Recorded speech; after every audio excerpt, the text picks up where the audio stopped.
Hi, I'm Alicia from Lake Tahoe. And I'm Jennifer from Southeast Louisiana. And this is From Tahoe to the Bayou. Welcome to From Tahoe to the Bayou. I'm Alicia. And I'm Jennifer. And today we're starting where everything really begins becoming. These are conversations about our experiences. What shaped us, what we're learning, and who we're becoming. That's a great one. Why don't I start? So, Right, Jen, let's just get to know each other a little bit more. I mean, obviously, you and I have many conversations, right. but our listeners have absolutely no idea who we are. So, when you think about who you were in your early adulthood, how would you describe her? So this is going to be so revealing. In my early adulthood, I was ambitious and selfish. I was very selfish, looking back. But one thing I had going for me is I really did want to be right in both the best and the worst ways. And in the worst of that is I wanted to beat it over someone's head.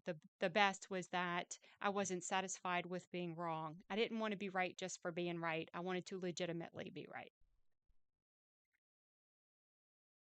I could totally understand that.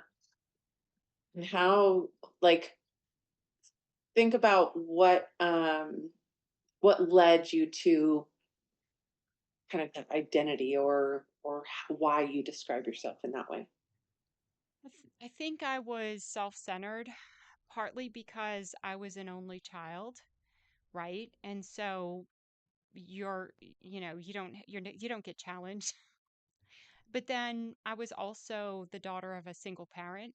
My mom was a single parent and she wanted to build my self-esteem, and she was way too permissive and supportive, you Mm. know? And so I think all those things kind of led to me being and probably all of the things that I described, because my mom struggled, I wanted to do really well so I didn't have to struggle, so there was the ambition. Um, and the self-centered kind of speaks for itself. But the truth thing, I think, that's probably, I don't I mean, maybe I was born with that, but I think at some point something in my brain said that if you align yourself with reality, you get better results. Hmm. That's a really good line or Yeah. thought process. Yeah. If you think about it, like everything that makes us who we are came from our past, but also came from our generations before us. Yeah. Right? Hmm. Like our parents, our experiences, Alicia, their parents' experiences. are you millennial or Gen X? Technically, I'm a, I'm an oh wow, I can't talk. Holy moly. Technically, I'm a millennial, but I feel like I'm on the cusp of that. Like Okay. even though I was born into that generation, I don't feel like I actually fit into that generation at all. I am solidly hands down Gen X. Like, no doubt about it. Because I was thinking, I wonder how much of that is Gen X and how we were raised, you know? And that's why I say, like, technically growing up, none of my friends that I hung out with were actually my age. Hmm, All hmm, of my friends were older hmm. because I never really felt like I could fit in with the people that were actually my age. I always felt like I was a little bit more mature, less catty, Yeah, you know. I always felt like I was one step ahead, or not one step ahead in like a prideful way, yeah. right? But just like my maturity level was always one step higher than those that were my same age. But you have older sisters, right? I do. I have two older sisters, and then That's I've got a probably younger why. sister. Like, that kind of makes Yeah. sense. Yeah.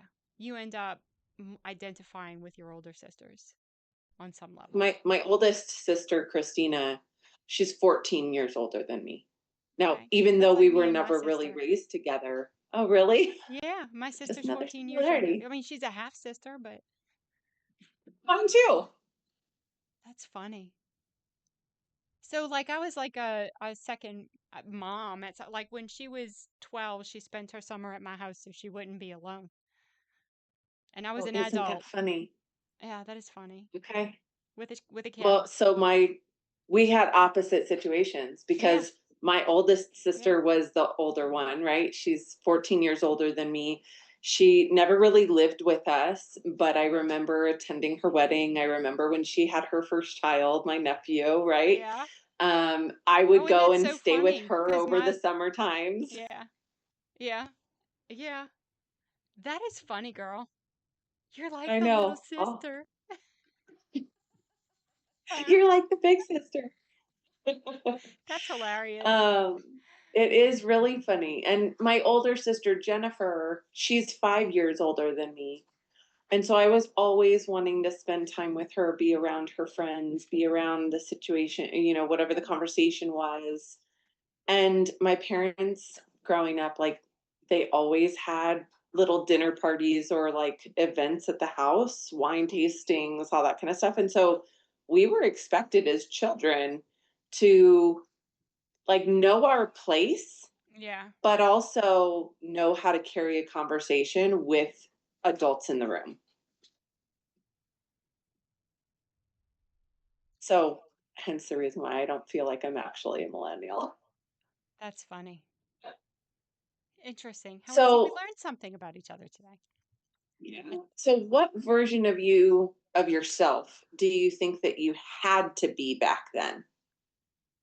oh my gosh. The thing that comes to mind, so I really felt as a young adult, because here, when I'm thinking about like 18, 19, 20, 20, like post high school graduation, pre firstborn child, um, because he really changed everything.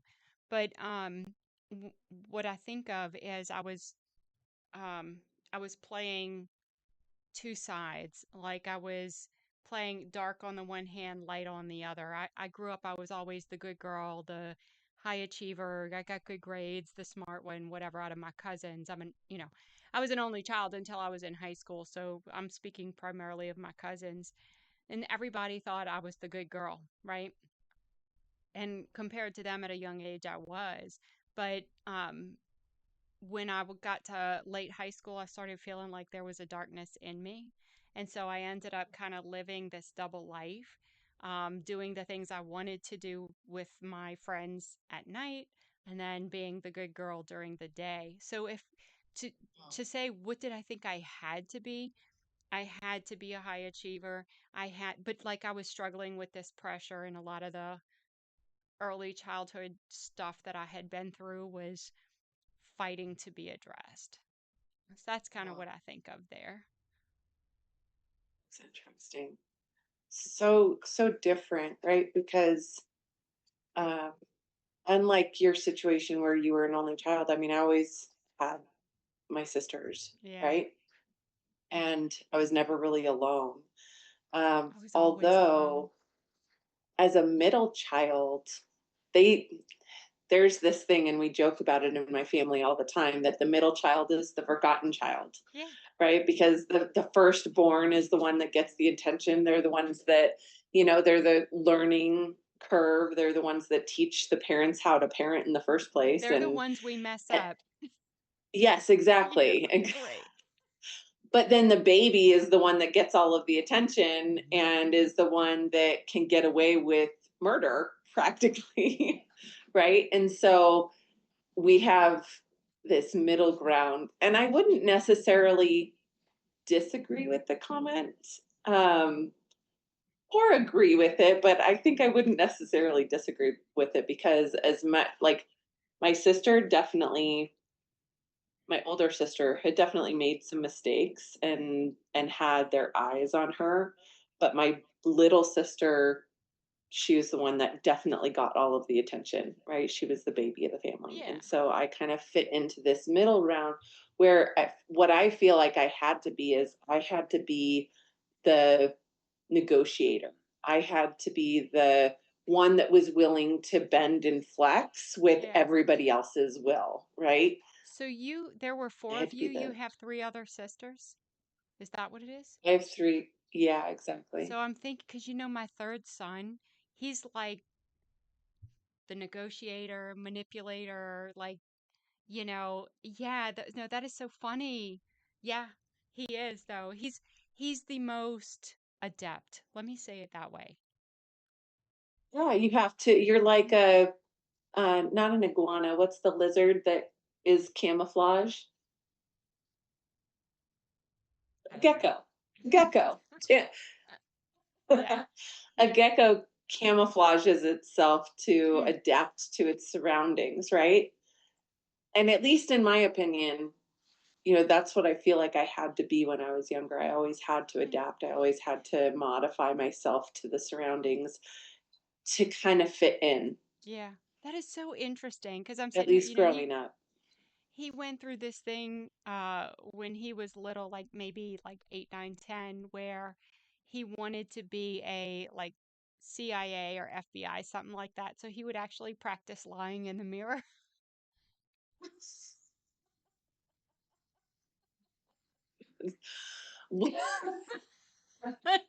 That gets on us onto a whole different Yeah, subject I mean, because let it's me so tell you. interesting that, like it was so right. It's just like but So it's I, just the I say dynamic. that It's that's a just so coincidence. interesting. It is Anyway. very interesting, but that's quite the coincidence because where your son wanted to be an FBI detective, right? I had one at my house. Like my dad was a special agent for the Treasury Division for the What? US Customs Oh, before that's it turned funny. into Homeland Security, right? So it was like the FBI, but on the global scale. Hmm. So he was dealing with big cases, having to, find and locate the big drug dealers and the drug smugglers and the money launderers and all of like the people out there that were doing bad things, like Yeah. real time bad things, Yeah. right? But because of his line of work, he's this interrogative, like, he's going to find out anything and everything that you have done wrong, right? Oh, so And he you has had to be all of the careful. connections. Yeah. So I had, and this is not something I'm proud of, by the way, but I had to be the one to figure out how to get around my dad, figure out how to say things the right way so that he wouldn't catch on to what it was That doing. is funny. So a That's real funny. real life experience with it. I don't know if we're gonna get past question 2, girl. Um, So yeah, I agree with you. it's all So good. what did confidence kind of look like to you at that stage of life?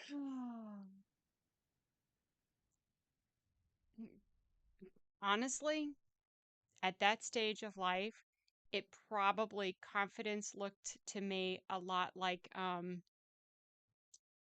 risk taking and just not caring. In fact, like now, they would be huge red flag behaviors for me, you know?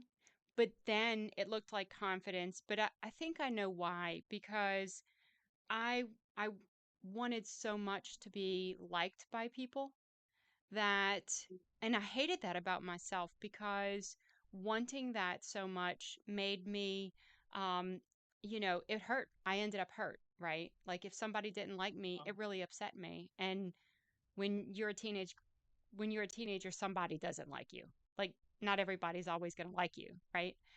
And Absolutely. so when that would happen, it would hurt me because I'd be like, well, why don't they like me? What's wrong with me that they don't like me? And I hated that about myself because I felt like it was a huge vulnerability.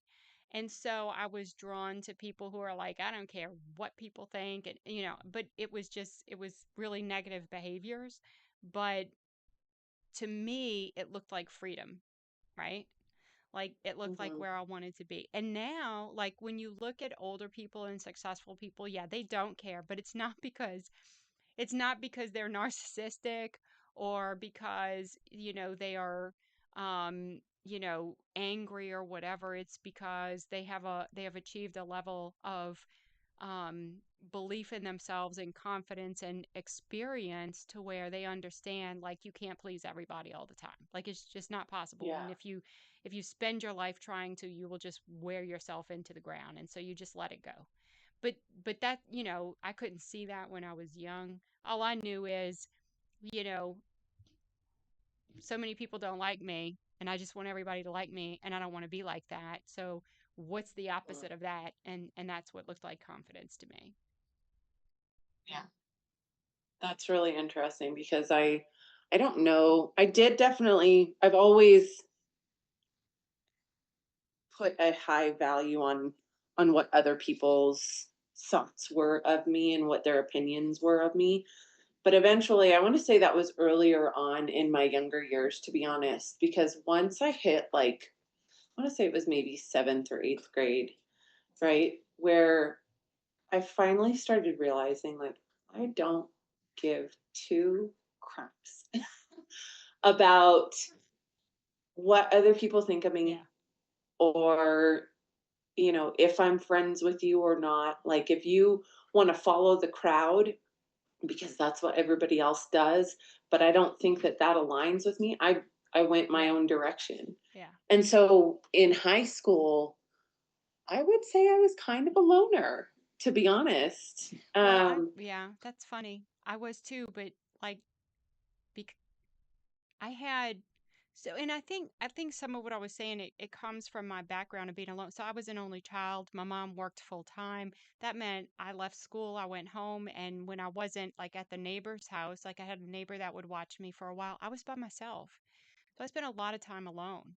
And so, I guess that comes back to that fear of abandonment, right? For me, Mhm. like that's why it mattered. But so consequently, like in high school, I had a couple of friends just really like betray me and just stab me in the back. Mhm. And, Yeah. but like I always got along really well with the guys.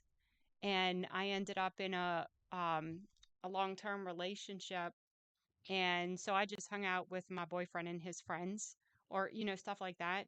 And so I was kind of a loner too, but it was because, and we had moved a bit. And so I didn't like by the time I was in high school, I didn't have these long-term childhood relationships. I was the odd man out, which in the beginning makes you interesting.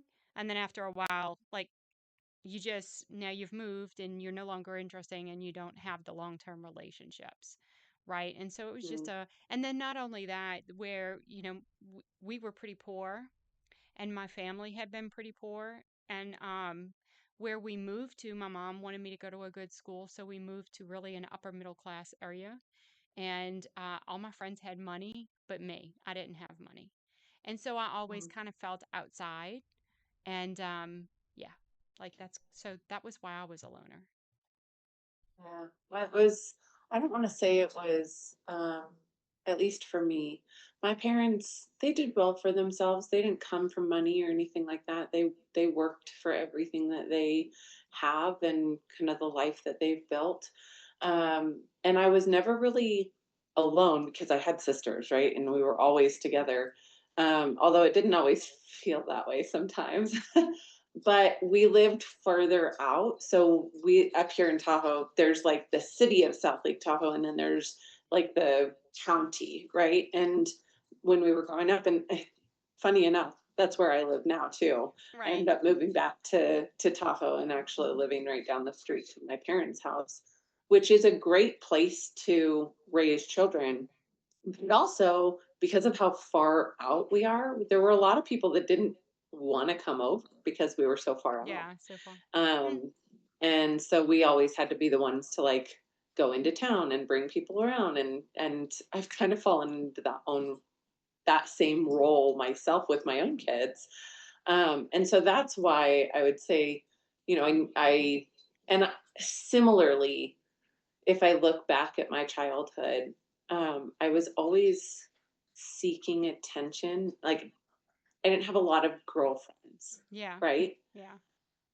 And I got into relationships at a young age Yeah, me too. because, I developed young, Yeah, me too. I don't know. They say that had certain looks of me or whatever. And so guys were kind of attracted or navigated towards me. And I picked up on that probably because of my daddy issues that I have. Yeah, well, and we were both tall too. Like I grew two Yeah. inches in high school, Okay. I so think that means I I've been was. the same height since I was in like fifth grade, Yeah, I but mean, I grew early. yeah, me too. I grew early as well, and when I was 14, down here, I don't know what it was like by you, but down here, you could drink at 18, but if you were a girl, you could drink whenever. And so we Yes, were, when I was totally. 14, my mom and a friend of hers and myself, we were at a Chili's restaurant actually. And the waiter asked me if I wanted a drink because I just looked older.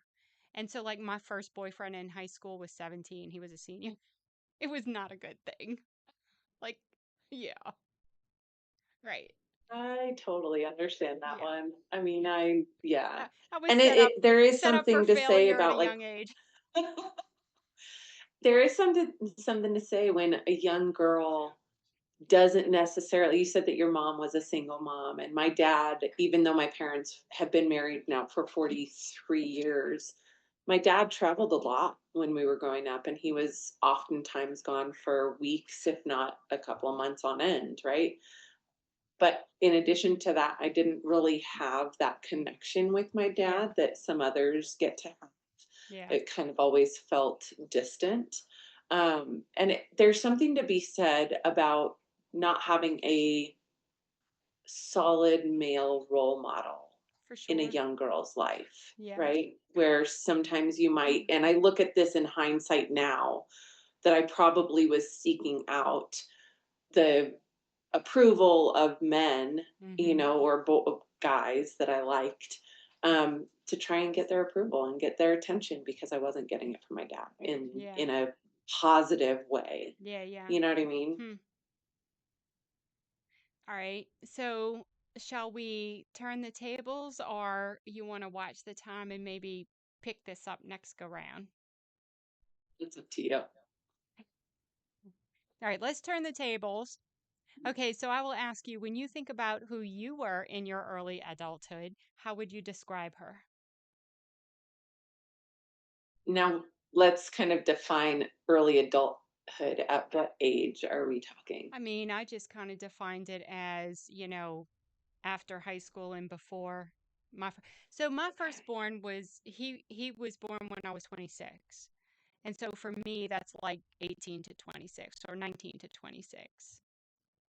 So, because for me, I feel like I grew up early, right? Even though I was at a young age, because of the way that my body matured so young. I mean, I was 9 Yeah. and I really started going through the whole changes of your body. And so, that made me look older, which meant that I was hanging out with people that were older, which meant that I kind of had to mature older, at a younger age. And so, I mean, by the time I was 16, Yeah. I was hanging out with seniors in high Yeah. school or Yeah. people that were already graduated. Yeah. Um, by the time I was 18, I had kind of lived out on Yeah. my own. So how would I describe Well, myself and I or think, describe her at an early adulthood? yeah, like in high school, you haven't supported yourself. And so I think that's, where I took early adulthood is when I was out on my own. Because me and my mom were fighting a lot in high Yeah. school and such. So I moved out pretty quickly. I mean, I went to Yeah, college I first, did but too. then, yeah, My dad and I didn't get along well, and so I ended up moving out at 18. Like as soon as I could, I was out of the house. Lived out of my car for a couple of weeks, without anywhere to stay. And my sister was actually, I didn't have any money to my name, so I had to grow up real quick. And my older sister was actually the one that lent me the money for my first down payment on a room that I was renting. But I would say I was rebellious. I mm-hmm, was adventurous. I was, not a rule follower necessarily. I was definitely the rebel out of the family.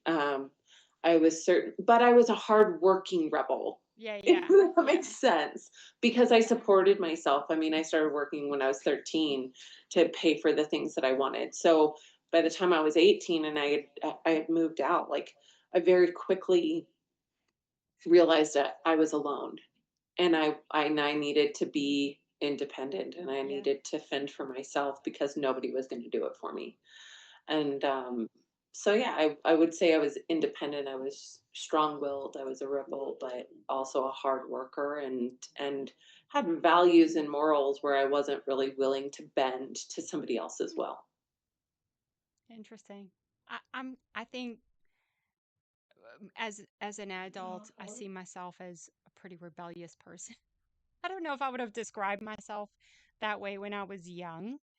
I should have maybe, but I don't think I would have. I'm a pretty rebellious person. I just think that's interesting, Maybe says a lot about us and how we met and what we do. So what version of yourself did you think you had to be back then? I had to be uh, self-reliant. I had to be adaptable. Right? I had to be flexible with whatever life threw my way. And I had to be independent. I had to be fast thinking. Um, there were a lot of things that happened to me at a young age, in that young adulthood time frame that shaped who I am today. They were difficult times, really difficult times, but um, you just kind of have to make a way for yourself. Very true. Yeah. So what did confidence look like to you at that stage of life? Um, I would say when I was younger, it was about image. Like, what do you feel about yourself? How do you feel about yourself? And um, I don't think I ever told you this, or maybe I did. I participated in the Miss America and No. actually ended up, yeah, I ended up winning the title of Miss Lake Tahoe, California in 2006. Went on to compete at the Miss California level, which was um, it was a whole experience all in Yeah. itself. But confidence was being able to kind of hold your own, Yeah. have an opinion. We had to go through like mock interviews. We had to learn about politics and what was going on in current events, both on the international level, on the national level, as well as our local level. We had to be involved in the community. We had to have a platform of what we were trying to support. Mm, Um, we had to learn how to be poised and confident with how we walked and spoke and held ourselves, um, but also had to have like good self image of yeah. ourselves and be prideful in how we looked and how we carried ourselves. And so confidence very quickly became, I am me, I am real, and I'm proud of who I'm becoming, Mm. and how I can interact with people. That had to expand your awareness and it had to expand you in some way going through that, I would Oh, imagine. it absolutely Yeah. did. I mean, my platform back then was, and I had a couple of different ones, but the one that really landed home was being an advocate for the homeless Hmm. and really trying to help them, you know, navigate through life with that. And so it was a learning curve on how to number one, start up a nonprofit or work with a nonprofit and how to make a difference in your community. I wouldn't have ever, I don't want to say that. I don't know that I would have gotten into community involvement and volunteering if it weren't for that experience. And I don't Hmm. think that I necessarily would have developed or grown in the professional capacity that I'm in now and being able to have conversations, real conversations, and be confident with when I don't think that something is right, or, Yeah. when Yeah. I have an opinion of a different way to approach the situation. I don't know that I would have had that confidence without going Without it. through that training. And yeah, absolutely. It's And funny, I was the laughing relationships that you build. because of things we haven't discussed. Like we took a homeless family in one time. Did you? It was an What was that interesting experience like? experience. What was that like for you, and what motivated you to do it? So, so it was a husband and a wife and their two kids, and the husband showed up at our church asking for help. And at the time, we had we had a pressure washing business. Can't remember if we were doing lawn care or not at that time. It depends on the year, and I just don't remember. And so he got his wife and kids, and we cleared out a room. One of our customers was getting rid of a king size bed. We took the king size bed for them. It was fascinating. I don't even know how to say it. It was an interesting experience. We had to teach basic things. Like I can remember my ex-husband teaching him like how to shower because he had been on the streets for so long, and the room would really smell. But we tried to kind of teach them and support him. It was an interesting thing. Um, they ended up lying to us, and so we ended up having to cut the relationship. And then they ended up wandering. We would see them, but they would go like from church to church and just ask for help. And she actually became friends with me on Facebook. The mom did, and we kind of kept in touch for a few years. But it's been a long time. I haven't heard from them in a long time. Their kids would be older now. I mean, they'd have to be like teenagers or above right now. It was interesting. But I mean, it was um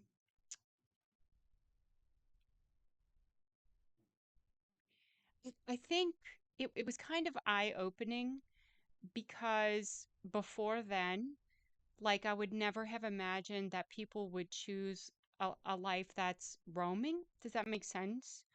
Like Yeah. what's the word I'm looking for?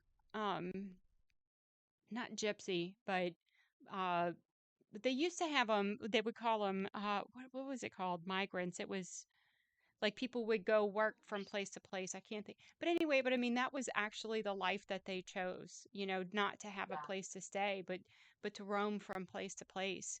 And and so to actually have that firsthand experience was kind of eye-opening because I would not have, I couldn't have imagined it prior to that. Yeah. It's interesting how our experiences when we're younger lead us to do, things in the future, right? And I I remember the exact moment where I knew that that was going to be my platform, Yeah. when I was thinking about it, because my mom has always had the biggest heart. She's always the one that's like donating her time to and volunteering for the community, and being the first one to raise her hand if somebody Yeah. needs something, and like putting things together. We have this thing called the Christmas cheer, or at least we did when I was younger, and she was the one that kind of put it together, and it created, you know, baskets of food that went out to the ones that really needed it, right? Um and uh, I remember one time it was like the middle of a rainstorm, and that we had gone to my mom's office. We're sitting in the car, and it was kind of later at night, and a man comes up to the garbage can at the office and is just sifting Yeah. through the garbage can for Yeah. food. And my mom, just the kindest, most warm individual, goes right up to the man and was like, starts talking to him and everything, and gives him some money, yes, but more importantly, ended up ordering some food for him. Yeah. We went to McDonald's, we picked up the food, and then we brought it back to Yeah. him. Yeah. And he was so grateful Yeah. for that little bit of Yeah. kindness, Yeah. right? And she had a full on conversation. I mean, my mom can talk to anybody and have an hour long conversation, but it's probably where I get it from. Um, but that moment was like a big eye opener for me that not Yeah. everybody has it as easy as we did growing up. And is hard and it throws us curveballs sometimes we don't have the means to be able to get ourselves out of it. Yeah. Um, so Yeah, that's true. This both could things. that could go off on a whole thing of its own. Um, Yes, it could. yeah, we won't go there entirely, but like, fostering the boy, the first person I fostered was in a group home. And I think about the kids who never get out. It's a whole thing. Like, because think about it, they never really have a home, and then they get out, and then, and it didn't occur to me, but the people we took in, maybe that's why he would roam, because he, grew up in that sort of a situation. But I don't know. Well, ma'am, I think maybe this is a good spot for us to wrap up.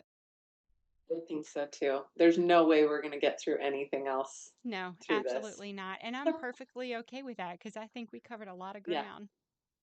Yeah, me Yeah. too. So I would like to say this is something that if anybody would like for us to talk about anything, if there's any issue, I always will love to hear that.